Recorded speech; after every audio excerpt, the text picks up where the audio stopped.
जय श्री राधे कृष्णा दोस्तों।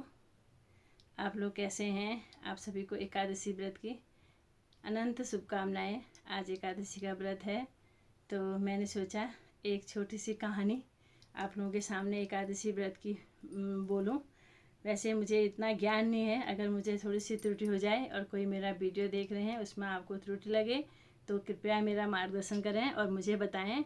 मुझे जितनी मेरी बुद्धि है उसके अनुसार मैं आपको एक छोटी सी कहानी बताती हूँ। आज का व्रत जो है भगवान श्री कृष्ण का, श्री विष्णु भगवान का होता है। ये तो आप सबको पता है, एकादशी का व्रत है। तो आज के एकादशी को कहते हैं मोहिनी एकादशी। तो मोहिनी एकादशी का एक छोटा सा वृतांत मैं आपको सुनाती हूँ। एक बार क्या हुआ, राजा राम जब उन्होंने अयोध्या में राज कर दिया, सब कुछ हो गया, अयोध्या से चले गए, तब उन्होंने जो है एक बार वशिष्ठ जी से मुलाकात की। वशिष्ठ जी ने बोला उनको कि कैसे हैं राजन, आप क्या हैं? उन्होंने कहा नहीं, मुझे आपसे ना कुछ पूछना है। तो वशिष्ठ जी ने कहा क्या पूछना है? उन्होंने कहा मैंने जो है बहुत दुख झेले हैं। मैंने क्या कहते हैं राम का अवतार लिया, मैंने बहुत दुख झेले हैं। जब मैंने कृष्ण का अवतार लिया उसमें मैंने बहुत दुख झेले हैं। तो ऐसे दुखों को जो झेलते हैं, जिनके मैं तो भगवान हूँ, मेरे को तो सब कुछ पता था कि ये सब होने वाला, लेकिन जो मनुष्य इतने पाप करते, इतने दुख झेलते हैं, इसका उपाय क्या है? तो वशिष्ठ ने कहा आपने बहुत अच्छा प्रश्न पूछा, मैं इसका उपाय आपको बताता हूँ। उन्होंने कहा कि वैशाख मास में जो है शुक्ल पक्ष की एकादशी होती है, उस व्रत का इतना महत्व है। उस व्रत को करने से, वैसे तो सारी एकादशियाँ जो है, एकादशी के जितने व्रत होते हैं सारे पाप नाशक होते हैं। और वैसे तो इतना तो नहीं बोल सकती मैं, लेकिन क्या है कि अगर मन से, अच्छे मन से, शुद्ध मन से करें तो अच्छी वाइब आती है, अच्छी चीज़ें जो है आती हैं कि हमने बहुत अच्छा किया, बहुत व्रत रहने के बाद बहुत अच्छा लगता है। तो उन्होंने एक वृत्तांत तो बड़ा सुनाया, उन्होंने एक राजा की कहानी बताई। तो वो राजा की कहानी काफ़ी लंबी है। उसके बाद उन्होंने बोला कि जब जो है एक बार क्या हुआ, ऐसे करके उन्होंने कहानी बताई। तो उन्होंने बोला ठीक है, आज से मैं जो है ये एकादशी व्रत का जो महत्व है ये सारे प्राणियों में जाना चाहिए। संसार में जो भी हैं ये एकादशी का व्रत लें।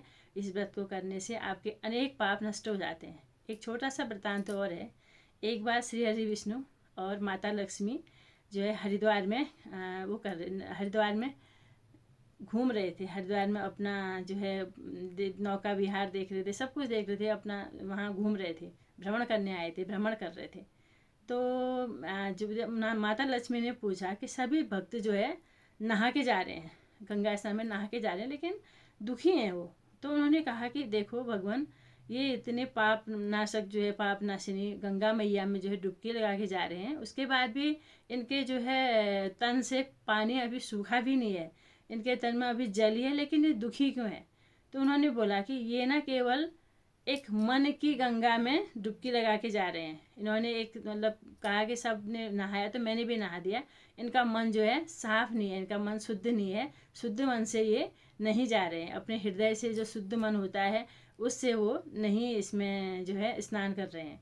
तो उन्होंने बोला कि इसका क्या उपाय है? उन्होंने कहा देखो, उपाय तो इसके बहुत हैं, तो मैं आपको एक छोटा सा उदाहरण आपको दिखाता हूँ। उसके लिए आपको कल तक इंतज़ार करना पड़ेगा। दूसरे दिन क्या हुआ, नगर में घूम रहे थे तो बहुत बारिश हो रही थी, बारिश बहुत हो रही थी, चारों तरफ कीचड़ ही कीचड़ हो गया। तो भगवान विष्णु ने माता लक्ष्मी को बताया कि ठीक है, मैं एक लीला रचता हूँ और आप जो है एक स्त्री का रूप, साधारण स्त्री का रूप लेके मेरे पास बैठना। तो एक गड्ढा था और नारायण गड्ढे में चले गए, पूरा कीचड़ से लथपथ हो गए। उन्होंने एक वृद्ध ब्राह्मण का रूप ले लिया। तो उन्होंने बोला ठीक है, अगर मैं इस यहाँ पर जो है स्नान कर रहा, ये गड्ढे में बैठा डूबा हुआ हूँ, आप जो है लोगों से मदद मांगिए, लेकिन आप जैसे ही लोग मेरे पास आएंगे तो आप उनको कुछ समझाना। तो अब जैसे ही जो है देखा, आप कई लोगों के दिल में पाप आया कि इतनी सुंदर स्त्री है। उन्होंने ये भी बोला कि कहाँ इसके पीछे लगे हो, चलो हमारे साथ, इनको डूबने दो, ये बुढ़ा तो ऐसे ही डूब जाएगा। तो करके ऐसे करके बहुत सारे लोग आए, तो कई सारे अच्छे लोग भी आए। उन्होंने सोचा क्यों नहीं इस अबला की मदद की जाए। वहाँ पर आए तो माता लक्ष्मी से कहने लगे कि हम इनको निकाल देते हैं। तो माता लक्ष्मी ने कहा रुको एक मिनट, इस गंगा में, इस कीचड़ से वही आदमी निकाल सकता है जिसने कभी पाप नहीं किया हो, जिनका मन शुद्ध हो, नहीं तो भस्म हो जाएगा। तो ऐसे कितने लोग आए और उन्होंने जो है इसी डर से उनमें हाथ नहीं लगा कि नहीं हमने तो पाप किए हैं, हमने तो काफ़ी सारे इतने सारे बुरे कर्म किए हैं, अगर हम भस्म हो जाएंगे तो क्या होगा, कि मतलब हाथ ही नहीं लगाया उन्होंने। फिर माता लक्ष्मी चिंतित हो गए, उन्होंने कहा भगवान विष्णु से ये कैसी माया रची है आपने। उन्होंने कहा रुको थोड़ा इंतज़ार करो। तो फिर जो है थोड़ी देर रुके थे, एक नौजवान आया, बहुत सुंदर लंबा चौड़ा बिल्कुल नौजवान, बिल्कुल ऐसा था कि वो किशोरावस्था से अभी यौवनावस्था में ही जा रहा था। वो आया तो वहाँ आके उसने कहा कि क्या हुआ माता, आप इतने दुखी क्यों हैं। तो उन्होंने कहा कि देखो मेरे पति ना इस कीचड़ में डूब गए हैं और मैं इनको निकाल नहीं पा रही हूँ, गड्ढा है नीचे। उन्होंने कहा ठीक है मैं निकालता हूँ। तो उसने जो है जैसे ही उनको माता लक्ष्मी को ऊपर उठा, उनको माता लक्ष्मी को प्रणाम किया, उनसे आज्ञा ली, उसके बाद उन्होंने नारायण भगवान को पकड़ा और ऊपर उठा लिया। तो माता लक्ष्मी और क्या कहते हैं नारायण भगवान ने अपना रूप दिखाया, उसको आशीर्वाद दिया। तो उससे माता लक्ष्मी ने बोला प्रभु इतने लोग आए क्या, इतने लोगों में इतने पाप किए थे कि जो है एक तुम्हारा ये गड्ढे से आपको निकाल नहीं पाया। तो भगवान विष्णु बोले कि हाँ लक्ष्मी देखो कि दुनिया में जो है पाप बहुत ज़्यादा हो गए हैं, पाप बहुत ज़्यादा हो गए हैं, पुण्य बहुत ही कम रहा है। और इस बालक ने कोई ऐसा पुण्य किया होगा तो जिससे जो है इसने मुझे निकाला और मुझे स्पर्श करने का साहस किया। तो क्या है कि हम तन से भले कितने गंदे हों, हमने चाहे कितने ही गलत काम किए हों, लेकिन हम मन से सच्चे दिल से अगर भगवान को पुकारें, अंदर से अपने अंतरात्मा को साफ करके भगवान को पुकारें, तो भगवान भी हमें स्पर्श करेंगे, भगवान भी हमें हमेशा अपने पास रखेंगे। तो दोस्तों यही थी मेरी छोटी सी कहानी, आप लोगों को कैसी लगी ज़रूर बताना। जय श्री राधे कृष्णा, आपका दिन शुभ हो, मंगलमय हो, आपके जीवन में अनेक अनेक खुशियाँ आए। जय श्री राधे कृष्णा दोस्तों। तो जय श्री राधे कृष्णा दोस्तों, मैंने अभी जो कहानी सुनाई थी ना वो एक भी रिटेक नहीं लिया मैंने, मतलब मैंने उसमें जितना मुझे आता था मैंने एक ही बार में उसका वीडियो बना के डाल दिया। आप लोग कैसी लगी ज़रूर बताना। और आज इस एकादशी के पर्व में एक छोटा सा भजन आप लोगों के सामने प्रस्तुत कर रही हूँ। एकादशी को 11 भी कहते हैं। तो जिस घर में 11 होती है वहाँ सीता मैया रहती है। जिस घर में 11 होती है वहाँ सभी देवता रहते हैं। जो ब्रह्म बेला में उठ जाए और घर की साफ सफाई करे, द्वारे पे झाड़ू लगाती है, उस घर में लक्ष्मी आती है। जिस घर में 11 होती है वहाँ लक्ष्मी मैया रहती है। जो जल्दी उठ स्नान करे और घर में पूजा पाठ करे, सम्मान बड़ों का करती है, वहाँ सीता मैया रहती है। सम्मान बड़ों का करती है, वहाँ सीता मैया रहती है।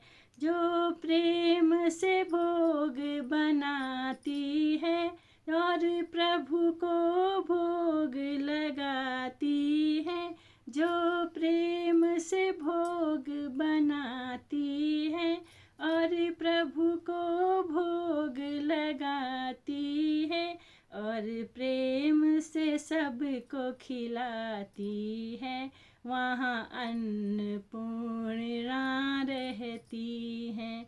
और प्रेम से सबको खिलाती है, वहाँ अन्नपूर्णा रहती हैं। जिस घर में 11 होती है वहाँ सीता मैया। जो सबसे मीठा बोलती है और सबके मन को लुभाती है, जो सबसे मीठा बोलती है को लुभाती है, कोयल सी वाणी बोलती है, वहाँ सरस्वती मैया रहती है। जो 11 का व्रत करते हैं, वहाँ लक्ष्मी मैया रहती है।